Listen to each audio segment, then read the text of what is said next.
Mutiara Hikmah Official, menyingkap hikmah di balik sunnah.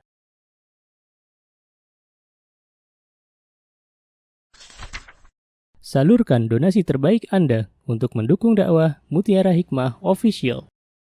Mau haji yang gak pakai antri? Daftar sekarang, insya Allah 2024 berangkat. Gratis keberangkatan umroh sebelum haji. Dibersamai oleh Ustadz Hanan Yasir dan juga Ustazah Imro'atul Azizah. Buruan daftar sekarang juga, sebelum harga naik.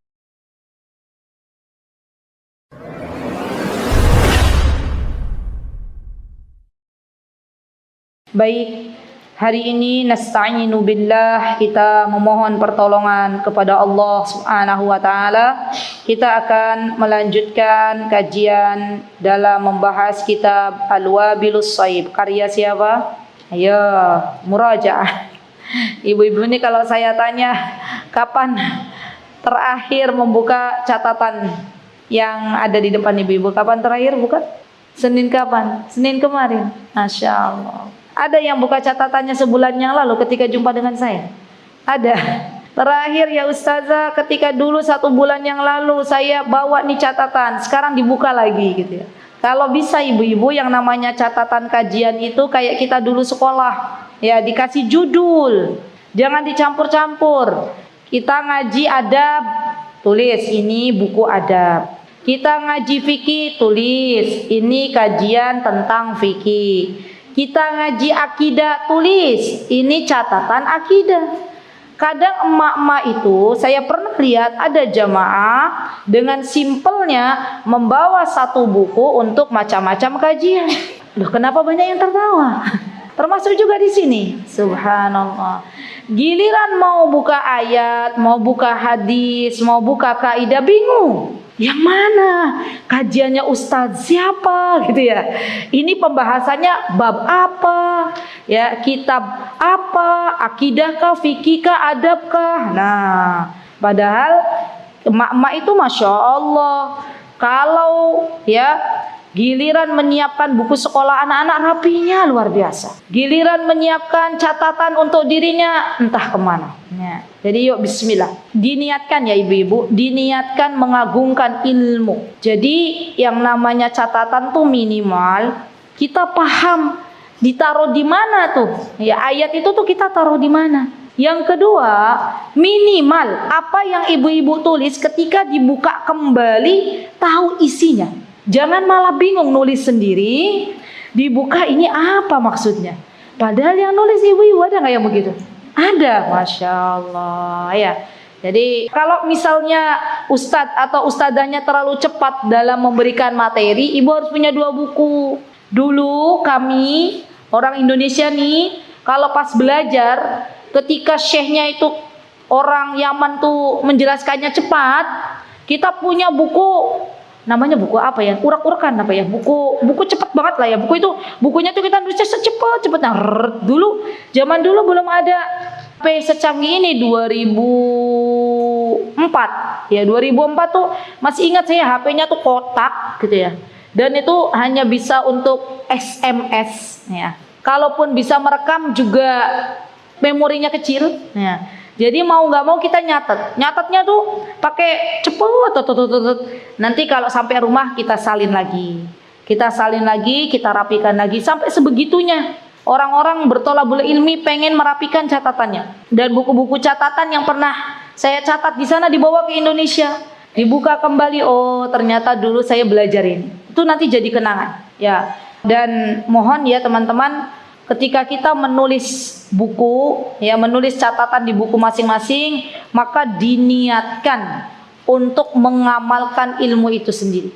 Ya, jadi kalau kita belajar kembali, tulis dengan tulisan yang rapi, baru kemudian kita minta petunjuk kepada Allah, semoga Allah mampukan kita untuk mengamalkan ilmu itu. Karena ilmu yang bermanfaat adalah ilmu yang diamalkan. Baik, berarti tadi sudah bagus jawabannya. Karya siapa tadi? Imam Ibnul Qayyim. Siapa namanya Imam Ibnul Qayyim? Siapa nama beliau? Siapa? Muhammad bin Bakar.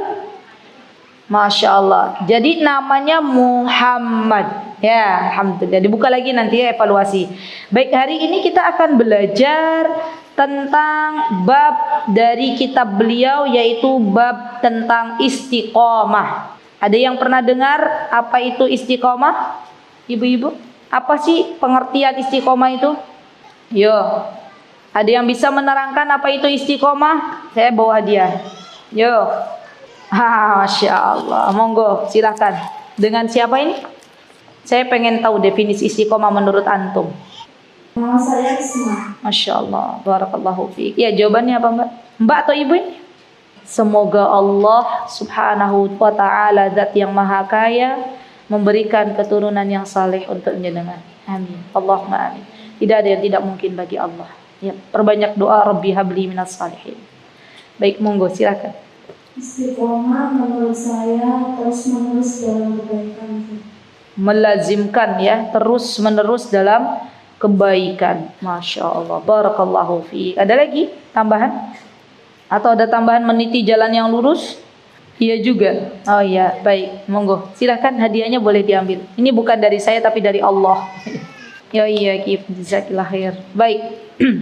Jadi ibu-ibu, istiqamah menurut Mbak tadi adalah melakukan kebaikan terus menerus. Atau biasanya kita kenal dengan meniti jalan yang lurus. Dan istiqamah ini adalah sesuatu yang agung di hadapan Allah subhanahu wa ta'ala. Subhanallah. Jadi istiqamah ini adalah sesuatu yang agung di hadapan Allah subhanahu wa ta'ala. Imam Ibnul Qayyim rahimahullahu ta'ala dalam kitab beliau Al-Wabilus Shayyib, beliau menyatakan bahwa istiqamah itu terbagi menjadi dua. Ada istiqomah dengan hatinya dan istiqomah dengan jawarih, dengan anggota badannya. Di Imam Ibnul Qayyim membagi istiqomah itu ke dalam dua bagian. Ada istiqomah dengan hati dan istiqomah dengan anggota badan. Ya, Masya Allah. Dan Imam Ibnu Rajab rahimahullahu ta'ala, beliau mengatakan, Imam Ibnu Rajab Al-Hambali, kata beliau, pokok istiqomah itu ada di tauhid. Pokoknya istiqomah, induknya, ibunya istiqomah adalah mentauhidkan Allah subhanahu wa ta'ala. Maka dari itu, ilmu tauhid adalah ilmu yang paling agung di sisi Allah subhanahu wa ta'ala. Yang harus kita pelajari terlebih dahulu adalah ma'rifatullah, mengenal Allah subhanahu wa ta'ala. Tidaklah seseorang bisa istiqomah kecuali ia harus mengenal Allah, siapa Robnya, bagaimana kita harus melaksanakan kewajiban kepada Rob kita, dan kenalilah nama dan sifat-sifatnya. Itu semua bagian dari sebuah ilmu. Masya Allah. Dan beliau menjelaskan, ya, Imam Ibnul Qayyim menjelaskan bahwa ketika seseorang itu dia disebut istiqomah kalau memenuhi dua syarat, ya. Istiqomah dengan hatinya dan istiqomah dengan anggota badannya. Nah, mana yang lebih penting menurut ibu-ibu? Istiqomah hati atau istiqomah badan dulu? Jawabannya apa? Betul, istiqomah hatinya dulu. Masya Allah. Karena hati itu adalah raja. Bahkan Rasulullah SAW, beliau pernah bersabda, la yastaqimu iman. Tidaklah iman seseorang itu bisa istiqomah, tidaklah istiqomah iman seseorang, sama saja ya. Tidaklah seseorang itu, orang beriman disebut istiqomah, hatta yastaqimu qalbuh, sampai dia istiqomah hatinya. Masya Allah. Jadi istiqomah hati ini lebih penting. Ya, Masya Allah. Dan Allah subhanahu wa ta'ala, silakan dibuka ibu-ibu yang punya Al-Quran, dalam surah Fussilat ayat 30. Allah berfirman, boleh silahkan dibuka. Surah Fussilat ayat 30. Biar kita dapat pahalanya. Ya, sudah dibuka? Surah Fussilat ayat 30. Baik, kalau sudah dibaca bareng-bareng. Yuk, ta'awud terlebih dahulu. A'udzu billahi minasy syaithanir rajim. Karena ini surah Fussilat ayat 30, bukan di awal surat, boleh langsung ayatnya. Innal ladzina qalu rabbuna Allahu tsumma istaqamu tatanazzalu alaihimul malaikatu alla takhafu wa la tahzanu wa abshiru bil jannati allati kuntum tu'adun. Di sini disebutkan innal ladzina qalu, sesungguhnya orang-orang yang mengatakan Rabbunallah, Allah adalah Rabb kami. Tsumma istaqamu, kemudian dia istiqomah. Dan dimaksud istiqomah di sini kata Ibnu Qayyim rahimahullah dalam ayat Fussilat ayat 30 adalah istiqomah hatinya. Tsumma istaqamu, hatinya tetap beriman kepada Allah Subhanahu wa taala, tidak berpaling dari selain Allah Subhanahu wa taala. Dan orang-orang yang hatinya tetap beriman, apa yang akan Allah berikan ibu-ibu? Tatanazzalul malaika. Poin pertama, Allah Azza wa Jalla akan menurunkan malaikat. Subhanallah. Menurunkan malaikat, dan malaikat tersebut menghiburnya dengan sebuah perkataan, alla takhafu wa la tahzanu, janganlah kau takut dan janganlah kau bersedih. Wa abshiru bil jannati allati kuntum tu'adun, dan gembiralah dengan surga yang Allah janjikan kepadamu. Maka dari itu, tolong diperhatikan, seorang hamba yang hatinya sudah beriman kepada Allah, istiqomah, benar-benar yakin kepada Allah, maka dalam hidupnya tidak ada yang perlu dikhawatirkan, tidak ada yang perlu ditakutkan, tidak ada yang perlu disedihkan. Apa yang harus disedihkan, apa yang harus dikhawatirkan, semuanya sudah diatur oleh Allah Subhanahu wa taala. Kalaulah ada takdir yang tidak sesuai dengan harapan, maka itu adalah yang terbaik. Kalaulah ada takdir yang sesuai harapan, maka itu jua yang terbaik. Jadi orang tuh kalau sudah kenal Allah ya teman-teman, subhanallah, tidak ada yang perlu ditakutkan, semuanya baik, semuanya baik. Walaupun misalnya kayak seperti tadi pagi saya mengisi di Masjid Pogung Baru MPB, itu jalan di Masjid Pogung Baru diperbaiki, jadi jamaah muter ya. Banyak yang lumayan banyak yang terlambat, saya bilang ke jamaah ya, tadi pada muter ya ibu-ibu, itu yang terbaik. Kenapa yang terbaik? Karena Allah pengen kita itu dapat pahala lebih banyak ya, ya enggak ibu-ibu? Kalau jalannya langsung maksud gitu kan, pahalanya ada, tapi tidak sebanyak ketika muter.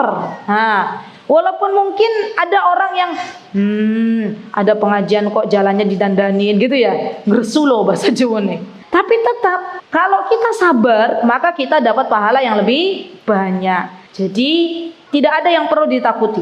Apa yang perlu ditakuti? Nggak ada. Kadang ya ibu-ibu, sebuah angan-angan kita itu kenapa sih terlalu takut menghadapi hidup ini? Kenapa kita itu terlalu khawatir menghadapi kehidupan ini? Karena kita terlalu banyak berpikir untuk masa depan.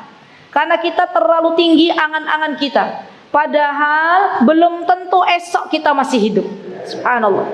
Tadi saya ngobrol sama Ummu Zian. Jadi tadi saya ngobrol, ada seorang hamba Allah ya, yang saking sayangnya kepada anaknya ingin membangunkan klinik ya. Anaknya seorang dokter, sedang dibangunkan itu klinik 3 tingkat ya. Belum apa-apa tuh Mbak, ibu-ibu, baru bata putih ya, tapi itu sudah rencananya sudah buat klinik anaknya. Bangunannya belum jadi, anaknya sudah dipanggil oleh Allah ya. Belum lama ini meninggal dunia ya, perempuan. Lihat, angan-angan orang tua pengen anaknya punya klinik besar, tapi ternyata sebelum klinik itu jadi, Allah panggil dulu anaknya. Subhanallah. Maka ini yang harus kita benar-benar tidak ada yang perlu dikhawatirkan. Jadi ya, kenapa kita itu terlalu khawatir? Karena kita terlalu berpikir terlalu panjang ibu-ibu ya. Kita berpikir nanti bagaimana dengan anakku. Sudah, yang mengatur anak kita adalah Allah. Tinggal kita berdoa, kan doa kita mustajab. Ya Allah, perbaikilah kehidupanku. Allah ya Hayyu ya Qayyum bi rahmatika astaghits, itu juga boleh. Atau Allahumma la taj'alid dunya akbaru hammina wala mablaghu ilmina wala tusallit alaina man la yarhamuna. Itu juga boleh kita baca doa itu.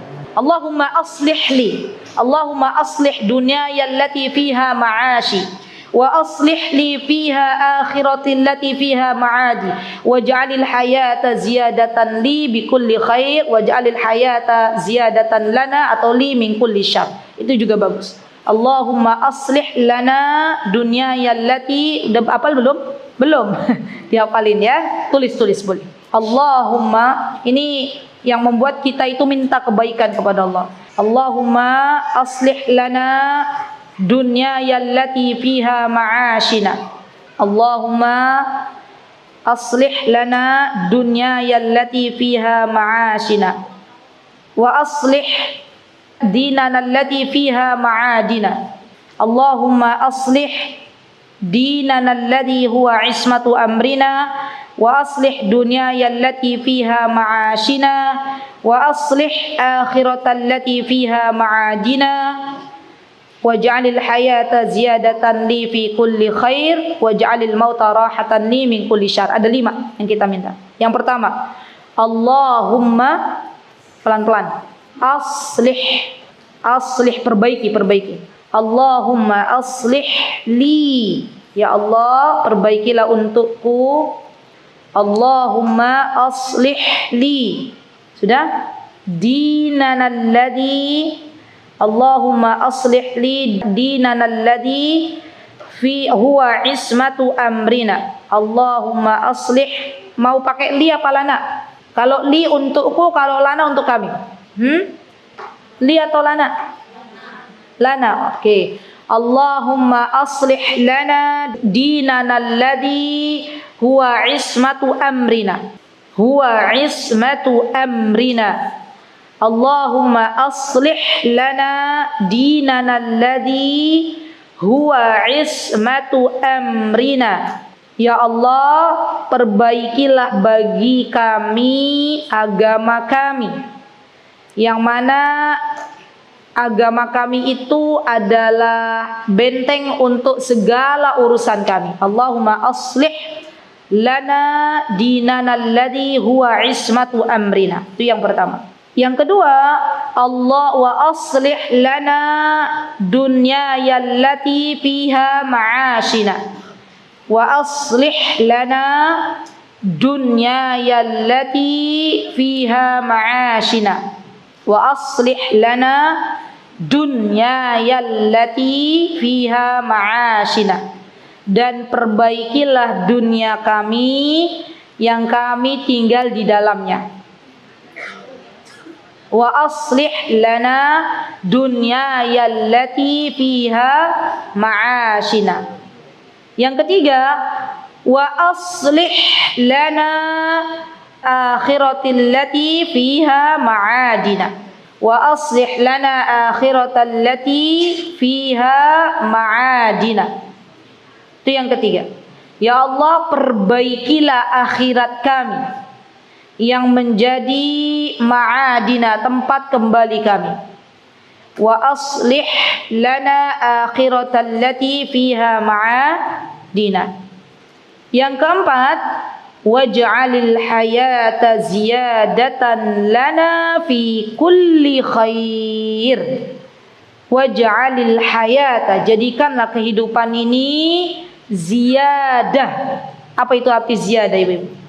Tambah, ya. Ya Allah, apa tadi? Orang setoran. Oh iya, berarti Ibu ini hafal Quran ya, Masya Allah. Jadi ayo, ziyadah mana? Ziyadah setoran gitu ya, setoran Quran ya. Baik, nggak apa-apa ya. Kalau dalam anak-anak kita tuh mau menghafal Quran ya, Umi ayo mi setoran ziyadah. Oh ya, setoran itu namanya. Iya, betul. Ya, nggak salah ya. Tapi di sini maksudnya adalah waj'alil hayata ziyadatan lana fi kulli khair. Jadikanlah di setiap kehidupanku itu ada kebaikan di dalamnya. Masya Allah. Jadikanlah di setiap kehidupanku bertambah kebaikan di dalamnya. Masya Allah. Jadi setiap hari itu kita jadi tambah jadi orang baik. Nah itu dia. Yang terakhir, waj'alil mauta rahatan lana min kulli syarrin. Waj'alil mauta rahatan lana min kulli syarrin. Dan jadikanlah kematian kami sebagai tempat raha, istirahat. Ya, namanya raha itu sudah istirahat dari segala keburukan. Karena dunia ini memang melelahkan. Kapan seorang muslim beristirahat, ibu-ibu? Ketika di syurga. Ya. Baik. Sudah? Kalau sudah dibaca bareng-bareng. 1, 2, 3. Allahumma aslih lana dinana alladhi huwa ismatu amrina wa aslih lana dunyaya allati fiha ma'ashina wa aslih lana akhirati allati fiha ma'adina waj'alil hayata ziyadatan lana fi kulli khair waj'alil mauta rahatan lana min kulli syarr. Sudah ya? Itu dibaca. Jadi nanti kita menyerahkan kepada Allah Azza wa Jalla. Baik. Kita kembali ke kitabnya. Apa kata Imam Ibnul Qayyim? Istiqomah itu terletak pada 2 pembagian. Yang pertama beliau menyebutkan istiqomah dengan hati. Dan istiqomah dengan hati kata Imam Ibnul Qayyim di sini an yakuna mahabbatullahi ta'ala tataqaddam 'indahu ala jami'il mahab. Istiqomah dengan hati adalah mencintai Allah dan memprioritaskan cintanya Allah di atas cinta dari segala-galanya. Subhanallah. Lihat ibu, para sahabat ridwanullahi alaihim, mereka itu adalah generasi yang mencintai Allah lebih dari segalanya. Para sahabat ridwanullahi alaihim, mereka itu termasuk generasi emas, generasi yang terbaik menurut Nabi kita Muhammad SAW. Kenapa? Karena memang mereka memprioritaskan cinta kepada Allah lebih dari segala-galanya. Buktinya apa ibu-ibu? Buktinya seorang sahabat Nabi itu kalau dia meninggalkan atau tertinggal kebaikan, di dalamnya ada kebaikan dia tertinggal, maka dia akan menangis dan mengganti kebaikan yang telah ia tinggalkan dengan kebaikan yang lain lagi. Itu para sahabat. Karena mereka tahu cinta kepada Allah itu harus dibuktikan dengan perbuatan. Jadi yang namanya amal itu bu, ya kenapa kok istiqomah harus dengan hati? Karena amal solih itu kata Imam Ibnul Qayyim tidaklah ia diterima di sisi Allah Subhanahu wa taala kecuali disertai dengan niat. Nggih mboten? Nggih. Dan niat kaitannya hubungannya erat dengan hati. Kalau hatinya bagus, niatnya tulus karena Allah dan apa yang dilakukan sesuai dengan petunjuk Rasulullah SAW, maka Allah terima amal solihnya. Tapi kalau dia tidak ada niat dalam hati atau niatnya bukan karena Allah, karena dia tidak mencintai Allah, maka amal ibadah seseorang ditolak di hadapan Allah Subhanahu wa taala. Jadi subhanallah, orang yang sudah mencintai Allah itu akan menjadi orang yang paling bahagia di dunia dan di akhirat. Subhanallah. Orang yang menjadikan Allah satu-satunya zat yang bergantung kepadanya, kita bergantung kepada Allah, maka Allah akan berikan ketenangan jiwa, ketenangan hati. Kenapa kita selama ini kecewa? Karena kita kadang masih bergantung kepada manusia. Kenapa selama ini hidup kita nyesek gitu ya? Karena kita masih bergantung kepada selain Allah. Orang kalau mencintai Allah maka dia bergantung kepada Allah. Ya. Subhanallah ibu-ibu. Jadi memang benar ya, kalau ibu-ibu pernah kecewa, coba dicek. Oh mungkin karena saya masih bergantung kepada selain Allah. Karena kita masih berharap kepada selain Allah. Kalau orang sudah mencintai Allah tuh semua harapannya, semua urusannya diserahkan kepada Allah Subhanahu wa taala. Wa ufawwidu hadzal amri ilaika ya Rabb. Ya Allah, saya serahkan urusanku kepadamu. Masya Allah. Dan orang ibu-ibu, kalau ia menyerahkan urusannya kepada Allah, bukti dari cintanya kepada Allah, maka dalam menjalani kehidupan ini tidak terlalu berat. Walaupun ujiannya berat, tapi dia menjalaninya atas izin Allah dengan ketenangan. Ya, yakinlah itu. Kenapa kita itu menghadapi dunia ini berat, ibu-ibu?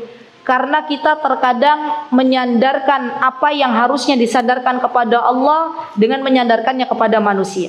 Urusan rizki kita masih menyandarkan kepada manusia. Ya, padahal kita paham bahwa zat yang memberikan rizki itu adalah Allah. Masya Allah. Baik. Kemudian Ibnul Qayyim mengatakan, beliau, wa qad qadallahu azza wa jalla qada'an la yuraddu wa la yudfa'. Anna man ahabba syai'an siwa 'udziba bih wa la bud. Wa anna man khafa ghairuhu sullita 'alaihi. Wa anna man ishtaghala bi syai'i ghairu kana syu'man 'alaihi wa min athari ghairi wa man athara 'alaihi ghairi la yubarik lahu fihi. Wa man ardi ghairi bi sakhtin asqatallahu 'alaihi wa la bud. Subhanallah. Kata Imam Ibnul Qayyim, di sini beliau menyebutkan bahwa Allah itu kalau sudah menetapkan sesuatu, maka itu harus terjadi. Allah kalau menetapkan satu kepada hambanya, maka di sini tidak ada satupun yang bisa menolak. Ya, itu adalah suatu ketetapan dari Allah. Kecuali nanti ada namanya takdir. Jadi nanti kalau kita bahas masalah qada dan takdir itu panjang, bisa satu pembahasan. Nah, di sini kita ikuti apa yang kata Imam Ibnul Qayyim. Kata Imam Ibnul Qayyim, Allah kalau sudah memutuskan perkara kepada hambanya, maka tidak ada satupun yang bisa menolaknya. Dan barang siapa yang dia mencintai selain Allah, maka Allah akan siksa ia dengan cintanya. Coba Bu, ada laki-laki, dia lebih memprioritaskan wanita daripada mencintai Allah. Kira-kira kesiksa apa enggak tuh laki-laki itu? Iya. Apa buktinya kesiksa? Makan ada si dia, tidur ada si dia, ya kan? Salat Allahu Akbar yang kepikir wanita. Ya waliyadzubillah. Jadi ngeri. Kalau seseorang itu menyerahkan cintanya bukan kepada Allah, maka yang ada Allah akan menyiksanya. Bagaimana menghukum, menyiksa orang-orang yang mencintai selain Allah lebih besar daripada cintanya kepada Allah dengan menyibukkannya kepada hal-hal yang tidak bermanfaat. Ya. Orang kalau sudah mencintai Allah, ibu-ibu, maka dia akan lebih memprioritaskan Allah di dalam kehidupannya. Ia akan meninggalkan nanti yang kedua ini, kata Imam Ibnul Qayyim, orang yang mencintai Allah, dia akan meninggalkan sesuatu itu karena Allah. Subhanallah. Apa kata Imam Ibnul Qayyim yang kedua? Di antara cara tadi yang pertama, bagaimana istiqomahnya hati dengan mencintai Allah. Menjadikan Allah satu-satunya zat yang berhak untuk dicintai dan bersandar kepada Allah, tidak bersandar kepada manusia. Kalau bersandar kepada manusia, maka kita akan kecewa. Yang kedua, kata Imam Ibnul Qayyim, di antara cara agar kita bisa istiqomah, di antaranya adalah ta'zimul amri wan nahi. Kita mengagungkan apa-apa yang Allah perintahkan dan kita menjauhi apa-apa yang Allah larang. Bahkan Syekhul Islam Ibnu Taimiyah di sini menyebutkan di antara perkataan beliau, ta'zim atau mengagungkan perintahnya Allah dan mengagungkan larangannya Allah tidak dilakukan, tidak dikerjakan, maka ini termasuk awwalu maratib, ya. Level pertama dalam mengagungkan haknya Allah. Masya Allah. Jadi setelah kita tahu mencintai Allah, maka di antara buktinya adalah kita menjalankan perintahnya Allah dan menjauhi larangannya. Masya Allah. Jadi ibu-ibu, yang namanya iman, tadi kan tidaklah seseorang beriman kecuali beriman hatinya gitu ya. Nah, orang disebut telah beriman, orang telah disebut istiqomah hatinya kalau dia menjalankan perintah Allah dan menjauhi larangannya. Dan sifatnya orang beriman, kalau Allah sudah menjalankan sebuah perintah, nggak ada pilihan lagi, nggak ada kita tawar menawar, sudah sami'na wa ata'na. Kalau Rasulullah SAW telah memerintahkan sesuatu, maka tidak ada tawaran bagi kita kecuali sami'na wa ata'na. Begitu pula ketika Allah melarang sesuatu, maka kita harus menjauhinya, nggak ada lagi penawaran kecuali sami'na wa ata'na. Kaidahnya, tidaklah sesuatu itu diperintahkan oleh Allah dan dilarang oleh Allah kecuali ada hikmah untuk hambanya. Itu kaidahnya ditulis. Jadi kita nggak berat. Tidaklah Allah itu memerintahkan sesuatu dan melarang sesuatu kecuali ada kebaikan untuk hambanya, ada hikmah untuk hambanya. Insya Allah. Contoh misalnya apa ibu-ibu? Perintah berhijab. Apa di antara hikmah wanita itu berhijab? Apa hikmahnya dengan perintah tersebut? Apa di antara hikmahnya? Allah menyebutkan dalam Al-Quran. Di antara hikmahnya, wanita-wanita yang berhijab itu lebih dikenali identitas dirinya. Oh, dia seorang muslimah. Sehingga muslimah lain kalau mau mengucapkan salam nggak ragu, oh dia muslimah, saya ucapkan salam, assalamualaikum warahmatullahi wabarakatuh. Yang kedua, di antara hikmah dari perintah Allah berhijab adalah agar tidak diganggu. Dan betul, wanita-wanita yang dia berhijab, maka Allah menjadikan laki-laki yang akan mengganggunya itu nggak jadi. Ah, dia sih wanita yang pengen dimuliakan gitu ya. Saya kok kayaknya kalau mau ganggu dia kok rasanya segan gitu. Itu Allah berikan itu, Masya Allah. Jadi semua perintah Allah dan larangannya itu ada hikmahnya. Contoh misalnya Allah melarang riba. Apa hikmahnya ibu-ibu?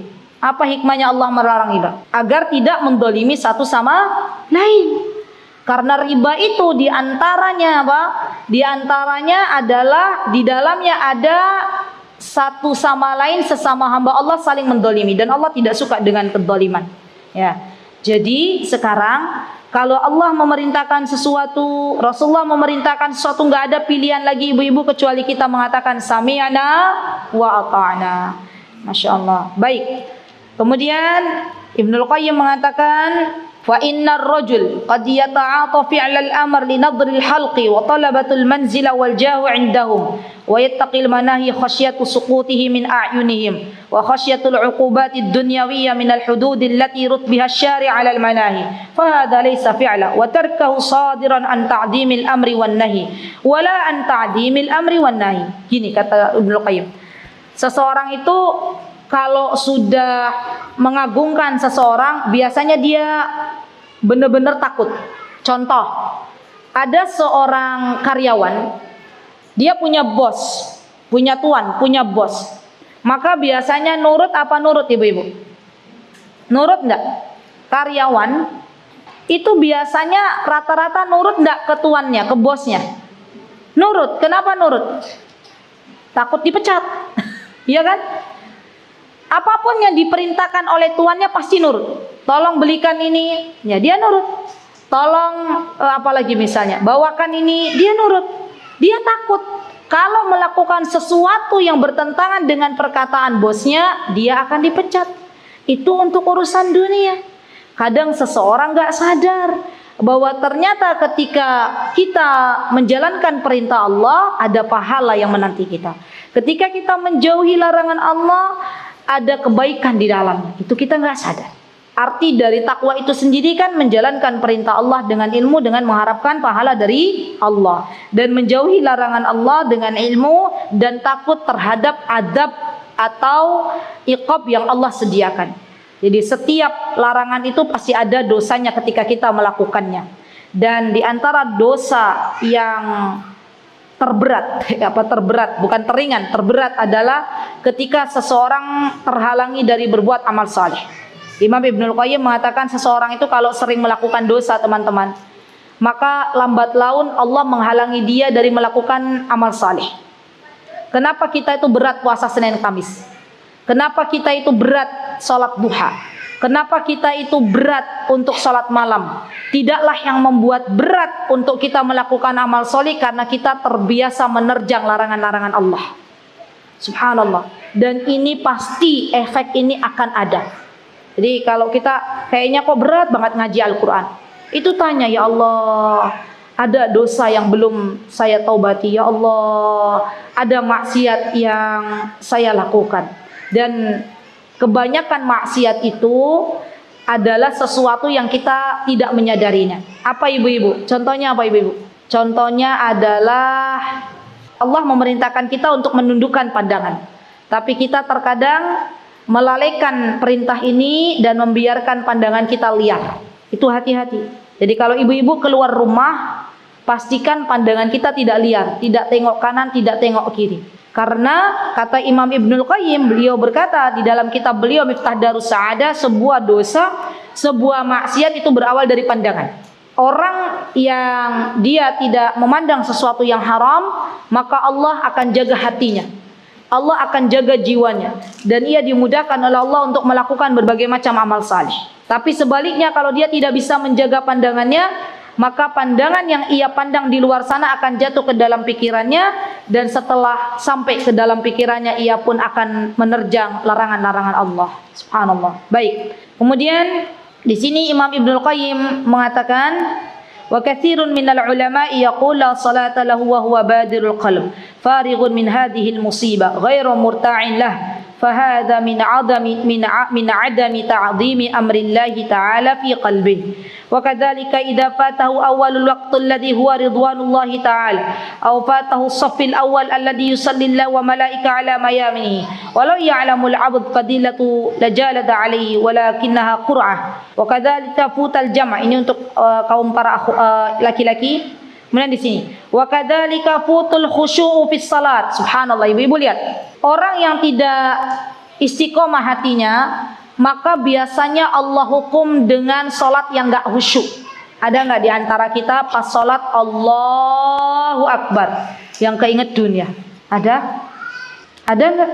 Banyak. Berarti ketika kita salat belum bisa khusyuk, itu artinya hati kita belum istiqomah. Kalau hati seseorang itu sudah istiqomah, mengandalkan hanya Allah, menjadikan Allah satu-satunya ilah yang berhak disembah, menjadikan salatnya seakan-akan salat terakhir kali, maka Allah akan berikan kekhusyuan di dalamnya. Subhanallah. Dan salat khusyuk ini, ibu-ibu, adalah perkara yang sangat penting di dalam kehidupan kita.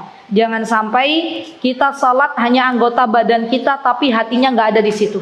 Ya, jadi sholat itu harus dengan hati kita ada di situ dan badan kita pun ada di situ. Ya, baik. Kemudian di sini terakhir beliau mengatakan, innal abda la yusalli as-salat wa ma kutiba illa niswa aw thaliswa illa khumsa hatta balagha 'ishuha. Kata beliau, yang namanya orang sholat berjamaah itu sholatnya sama, shofnya sama, tapi pahalanya beda-beda. Ada yang dapat 10, ada yang dapat 20, ada yang dapat 30, ada yang dapat seperempatnya, tergantung kekhusyuannya, tergantung menghadirkan hati di dalam sholat itu sendiri. Dan kita harus belajar bagaimana cara sholat khusyuk, itu harus belajar. Jangan sampai ketika kita sholat kita nggak pernah khusyuk. Dari mulai balik, coba teman-teman rata-rata usia berapa toh? Di sini yang hadir 40 ada. 40 sudah usia 40 tahun sholat belum bisa khusyuk, musibah. Benar. 40 itu usia-usia di mana ini adalah usia yang sangat menentukan. Kalau usia 40 tahun dia masih sibuk dengan dunia, nggak pernah belajar bagaimana tata cara sholat yang khusyuk, maka ini musibah. Ya. Jadi usia 40 tahun, di antara yang perlu diperhatikan adalah salatnya. Apakah salatnya khusyuk atau belum? Subhanallah. Kalau belum, belajar bagaimana tata cara salat khusyuk. Hatinya dibersihkan kembali. Mungkin masih ada noda-noda dosa yang belum dimintakan ampunan kepada Allah Subhanahu wa taala. Baik.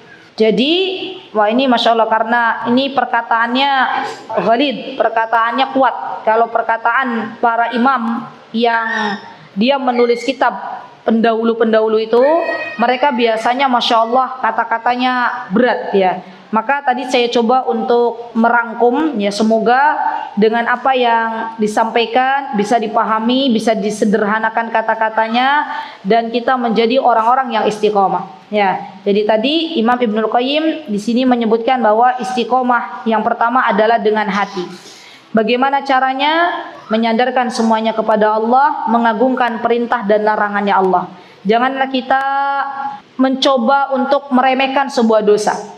Kalau ada dosa di depan mata kita, bukan dilihat seberapa kecil dosanya, tapi kepada siapa kita melakukan dosa. Itu kaidah yang disebutkan oleh para ulama. Orang-orang yang sering meremehkan sebuah dosa, maka lambat laun Allah akan menjadikan ia biasa saja melakukan dosa. Betul. Orang-orang yang dia hatinya lembut, Ketika melakukan dosa, Allah akan berikan taufik kepadanya untuk ingat dosa tersebut dan beristighfar kepada Allah. Itu bedanya. Jadi kalau ada dua orang, satu dia tidak menyepelekan dosa. Setiap kali dia berdosa, Allah berikan taufik beristighfar, tidak lagi mau mengulanginya. Ini selamat. Yang satu lagi, alah itu kan cuman kayak gitu, ya. Yang maksiat di atas saya juga masih banyak, gitu ya. Oh, kalau saya masih mending, itu fulana sudah begini-begini gitu loh. Itu menyepelekan namanya. Orang yang suka menyepelekan dosa, maka Allah hukum ia tidak sadar bahwa dia melakukan dosa dan dia terlalu terlena dengan dosa tersebut. Ini bahaya, musibah. Kalau terus-terusan kata Syekh Utsaimin, ia melakukan dosa tanpa bertaubat, ini yang akan menghantarkannya kepada su'ul khatimah. Na'udzubillah, tsumma na'udzubillah. Jadi yang penting bagi kita ya akhwat, jangan sampai menyepelekan dosa. Kita mentaati Allah Subhanahu wa taala, kita menjalankan perintahnya Allah. Lagi-lagi itu semuanya adalah untuk kebahagiaan dunia dan akhirat kita. Wallahu taala alam. Itu dulu yang bisa saya sampaikan. Kita belajar sedikit demi sedikit. Yang penting kita amalkan. PR-nya tolong PR. Jadi di antara cara mudah untuk mengamalkan ilmu itu teman-teman harus ada PR. Ya, harus ada PR. Kalau enggak ada PR dari gurunya, teman-teman challenge aja. Teman-teman challenge masing-masing, buat tantangan saya sepekan ini mau mengamalkan ilmu yang tadi disampaikan oleh Ustadz misalnya. Ya misalnya oleh Ustadz Firanda, tulis apa amalannya yang beliau sampaikan, apa yang harus saya amalkan. Oleh Ustadz Romelan hafidhahumullah taala, tulis ya. Itu di antara cara mengamalkan. Sekarang saya kasih PR, tolong dilakukan. PR-nya tanya diri masing-masing. Tanya diri masing-masing, nggak usah tanya ke suami, tanya diri. Apakah sholat kita sudah benar? Apakah sholat kita sudah khusyuk? Itu PR. Jawabannya yang tahu ibu-ibu semuanya. Ya, tanya, ya Allah selama ini sholat saya khusyuk belum ya? Ya Allah selama ini sholat saya sudah benar nggak ya? Benar tuh maksudnya sesuai dengan apa-apa yang diajarkan oleh Nabi kita Muhammad SAW. Karena urusan salat ini Rasulullah SAW mengatakan, apa kata beliau? Sallu kama ra'aitumuni usalli. Salatlah sesuai dengan apa yang kalian lihat bagaimana aku salat. Jadi bagi teman-teman yang nanti jawabannya salatnya belum benar, berarti belajar tata cara salat. Yang jawabannya salatnya sudah benar, pertanyaan yang kedua harus dijawab. Khusyuk belum salatnya? Oh, saya belum khusyuk. Belajar bagaimana salat yang khusyuk itu seperti apa. Ya, kalau jawabannya sudah, alhamdulillah sudah khusyuk, bersyukur kepada Allah. Alhamdulillah. Tolong PR ini dijawab ya maksimal besok ya, karena belum tentu besok kita masih hidup ya. Jadi dipercepat itu lebih baik. Wallahu taala alam. Itu yang bisa saya sampaikan. Semoga yang sedikit ini berfaedah dan semoga Allah Subhanahu wa taala menjadikan kita orang-orang yang bersegera dalam melakukan perintahnya Allah dan melaksanakan perintahnya Rasulullah, dan semoga kita semuanya termasuk orang-orang yang diberikan petunjuk. Aqulu qouli hadza wa astaghfirullah li wa lakum wa akhiru da'wana alhamdulillahi rabbil alamin. Wassalamualaikum warahmatullahi wabarakatuh. Mutiara Hikmah Official, menyingkap hikmah di balik sunnah.